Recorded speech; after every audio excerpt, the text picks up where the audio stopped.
ನಿಮ್ಮ ರಾಜಕೀಯ ವಿರೋಧಿಗಳು ಅವ್ರಿಗೆ ಫ್ಯಾಮಿಲಿ ಕೊಡಬಾರ್ದು ಅಂತ ಬಹಳಷ್ಟು ಅರ್ಕಾಲ್ ಆಗ್ತಾ ಇದ್ದಾರೆ. ಒಂದು ತಾಲೂಕು ಒಂದು ಜಿಲ್ಲೆಗೆ ಸೀಮಿತವಾದಂಥ ವ್ಯಕ್ತಿ ಅಲ್ಲ. ಈ ರಾಜ್ಯದಲ್ಲಿ ನನ್ನದೇ ಆದಂಥ ಜನ ಇದೆ. ಆ ಜನಕ್ಕೆ ಉತ್ತರ ಕೊಡಬೇಕಾಗ್ತದೆ. ಈ ಸೀಟು ಒಂದು ತಾಲೂಕು ಒಂದು ಜಿಲ್ಲೆಗೆ ಸಂಬಂಧ ಇಲ್ಲ, ಒಬ್ಬ ವ್ಯಕ್ತಿಗೆ ಸಂಬಂಧ ಇಲ್ಲ. ಎಲ್ಲ ಕಡೆನೂ ವಿಶ್ವಾಸ ಇರ್ತದೆ, ಅವಿಶ್ವಾಸ ಇರ್ತದೆ. ಇದೊಂದು ದೊಡ್ಡ ಪಾರ್ಟಿ. ಇವೆಲ್ಲವನ್ನು ಕೂಡ ಗಮನದಲ್ಲಿ ಇಟ್ಕೊಬೇಕು. ನನಗೆ ಸೋಲಿಸಿದ್ರು ಕೂಡ ನಾನು ಯಾರಿಗೂ ಸೀಟ್ ಕೊಡಬೇಡಿ ಅಂತ ಹೇಳಿಲ್ಲ,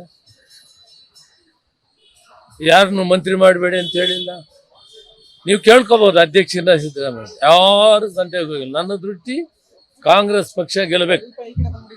ಕೇಳಿದ್ರು, ನಿಮ್ಮ ಮಾಧ್ಯಮ ಮಿತ್ರರು ನನ್ನ ಕೇಳಿದ್ರು, ನೀವು ಇವ್ರನ್ನೆಲ್ಲ ಗೆಲ್ಲಬೇಕು ಅಂತ ಹೇಳ್ತೀರಿ, ರಮೇಶ್ ಕುಮಾರ್ ಗೆಲ್ಬೇಕಂದ್ರೆ. ಹೌದು, ರಮೇಶ್ ಕುಮಾರ್ ಗೆಲ್ಬೇಕು. ಸೋತಿದ್ದು ಒಂದು ಘಟ್ಟ ಆಯಿತು. ಆದರೆ ನಾಳೆ ಈ ಕಾಂಗ್ರೆಸ್ ಪಕ್ಷ, ನಾವು 30 ವರ್ಷದಿಂದ ನಮ್ಮನ್ನು ಬೆಳೆಸಿದೆ, ಮತ್ತೆ ಕಾಂಗ್ರೆಸ್ ಪಕ್ಷ ಗೆಲ್ಲಬೇಕು, ಅವರೆಲ್ಲರೂ ಗೆಲ್ಲಬೇಕು ಅನ್ನೋ ಮಾತನ್ನು ಕೂಡ ನಾನು ದೇವನಹಳ್ಳಿ ಕ್ಷೇತ್ರಕ್ಕೆ ಬರೋಕ್ಕೆ ಮೊದಲು ಪ್ರೆಸ್ ಕಾನ್ಫರೆನ್ಸ್ ಮಾಡಿ, ಯಾರು ನನ್ನ ಸೋಲಿಸಿದರೆ ಅವರು ಪಕ್ಷದಲ್ಲಿ ಅಭ್ಯರ್ಥಿಗಳಾಗ್ತಾ ಇದ್ದಾರೆ, ಅವರೆಲ್ಲರನ್ನೂ ಕೂಡ ಗೆಲ್ಲಿಸಬೇಕು, ಪಕ್ಷ ಮತ್ತೆ ಅಧಿಕಾರಕ್ಕೆ ಬರಬೇಕು ಅಂತ ಹೇಳಿದ್ದೇನೆ. ಅದೇ ಶಿಸ್ತಿನಿಂದ ಇವತ್ತು ಕೂಡ ನಾನು ಹೇಳ್ತಾ ಇದ್ದೆ. ನಾನು ಯಾವಾಗ ಅವ್ರಿಗೆ ವಿರುದ್ಧ ಮಾಡಲಿಲ್ಲ. ಅವ್ರು ಇವತ್ತೆಲ್ಲ ಕೆಲಸ ಮಾಡಿ ಕಾಂಗ್ರೆಸ್ ಪಕ್ಷ ಕೆಲಸ ಮಾಡಬೇಕು ಅಂತ ಅವ್ರಿಗೂ ಮನವಿ ಮಾಡಿದ್ದೇನೆ. ಸುಧಾಕರ್ ಅವ್ರನ್ನ ಮಂತ್ರಿಗೂ ಕೂಡ ಮಾತಾಡಿದ್ದೇನೆ. ಇಷ್ಟನ್ನು ನಾನು ಹೇಳಕ್ಕೆ ಇಷ್ಟಪಡ್ತೀನಿ. ನಾನು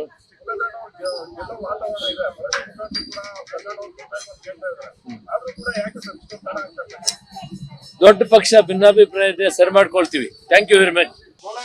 ನಿಮ್ಮ ರಾಜಕೀಯ ವಿರೋಧಿಗಳು ಅವ್ರಿಗೆ ಫ್ಯಾಮಿಲಿ ಕೊಡಬಾರ್ದು ಅಂತ ಬಹಳಷ್ಟು ಅರ್ಕಾಲ್ ಆಗ್ತಾ ಇದ್ದಾರೆ.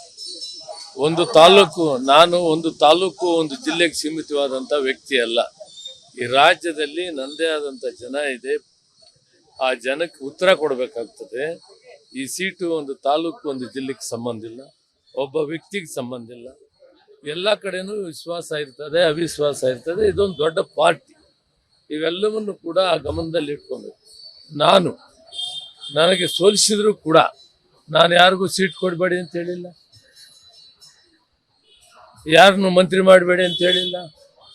ನೀವು ಕೇಳ್ಕೋಬಹುದು ಅಧ್ಯಕ್ಷನ ಸಿದ್ದರಾಮಯ್ಯ ಯಾರು ಗಂಟೆಗೆ ಹೋಗಿಲ್ಲ. ನನ್ನ ದೃಷ್ಟಿ ಕಾಂಗ್ರೆಸ್ ಪಕ್ಷ ಗೆಲ್ಲಬೇಕು. ಕೇಳಿದ್ರು, ನಿಮ್ಮ ಮಾಧ್ಯಮ ಮಿತ್ರರು ನನ್ನ ಕೇಳಿದ್ರು, ನೀವು ಇವ್ರನ್ನೆಲ್ಲ ಗೆಲ್ಲಬೇಕು ಅಂತ ಹೇಳ್ತೀರಿ, ರಮೇಶ್ ಕುಮಾರ್ ಗೆಲ್ಬೇಕಂದ್ರೆ. ಹೌದು, ರಮೇಶ್ ಕುಮಾರ್ ಗೆಲ್ಬೇಕು. ಸೋತಿದ್ದು ಒಂದು ಘಟ್ಟ ಆಯಿತು. ಆದರೆ ನಾಳೆ ಈ ಕಾಂಗ್ರೆಸ್ ಪಕ್ಷ, ನಾವು 30 ವರ್ಷದಿಂದ ನಮ್ಮನ್ನು ಬೆಳೆಸಿದೆ, ಮತ್ತೆ ಕಾಂಗ್ರೆಸ್ ಪಕ್ಷ ಗೆಲ್ಲಬೇಕು, ಅವರೆಲ್ಲರೂ ಗೆಲ್ಲಬೇಕು ಅನ್ನೋ ಮಾತನ್ನು ಕೂಡ ನಾನು ದೇವನಹಳ್ಳಿ ಕ್ಷೇತ್ರಕ್ಕೆ ಬರೋಕ್ಕೆ ಮೊದಲು ಪ್ರೆಸ್ ಕಾನ್ಫರೆನ್ಸ್ ಮಾಡಿ, ಯಾರು ನನ್ನ ಸೋಲಿಸಿದರೆ ಅವರು ಪಕ್ಷದಲ್ಲಿ ಅಭ್ಯರ್ಥಿಗಳಾಗ್ತಾ ಇದ್ದಾರೆ, ಅವರೆಲ್ಲರನ್ನೂ ಕೂಡ ಗೆಲ್ಲಿಸಬೇಕು, ಪಕ್ಷ ಮತ್ತೆ ಅಧಿಕಾರಕ್ಕೆ ಬರಬೇಕು ಅಂತ ಹೇಳಿದ್ದೇನೆ. ಅದೇ ಶಿಸ್ತಿನಿಂದ ಇವತ್ತು ಕೂಡ ನಾನು ಹೇಳ್ತಾ ಇದ್ದೆ. ನಾನು ಯಾವಾಗ ಅವ್ರಿಗೆ ವಿರುದ್ಧ ಮಾಡಲಿಲ್ಲ. ಅವ್ರು ಇವತ್ತೆಲ್ಲ ಕೆಲಸ ಮಾಡಿ ಕಾಂಗ್ರೆಸ್ ಪಕ್ಷ ಕೆಲಸ ಮಾಡಬೇಕು ಅಂತ ಅವ್ರಿಗೂ ಮನವಿ ಮಾಡಿದ್ದೇನೆ. ಸುಧಾಕರ್ ಅವ್ರನ್ನ ಮಂತ್ರಿಗೂ ಕೂಡ ಮಾತಾಡಿದ್ದೇನೆ. ಇಷ್ಟನ್ನು ನಾನು ಹೇಳಕ್ಕೆ ಇಷ್ಟಪಡ್ತೀನಿ. ನಾನು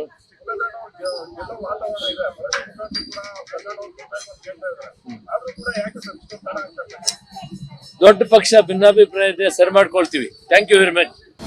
ಅನುಕ್ಷಣದ ಸುದ್ದಿಗಳಿಗಾಗಿ Vistara news YouTube channel subscribe ಮಾಡಿ. ಹೊಸ ಸುದ್ದಿಗಳ ನೋಟಿಫಿಕೇಶನ್ಗಾಗಿ ಬೆಲ್ ಐಕಾನ್ ಕ್ಲಿಕ್ ಮಾಡಿ. ಲೇಟೆಸ್ಟ್ ಅಪ್ಡೇಟ್ಸ್ಗಾಗಿ www.vistaranews.com ವೆಬ್ಸೈಟ್ಗೆ ವಿಸಿಟ್ ಮಾಡಿ. ಅಂಗೈಯಲ್ಲೇ ಜಗತ್ತಿನ ಸುದ್ದಿ ತಿಳಿಯಲು Vistara news Kannada app download ಮಾಡಿ.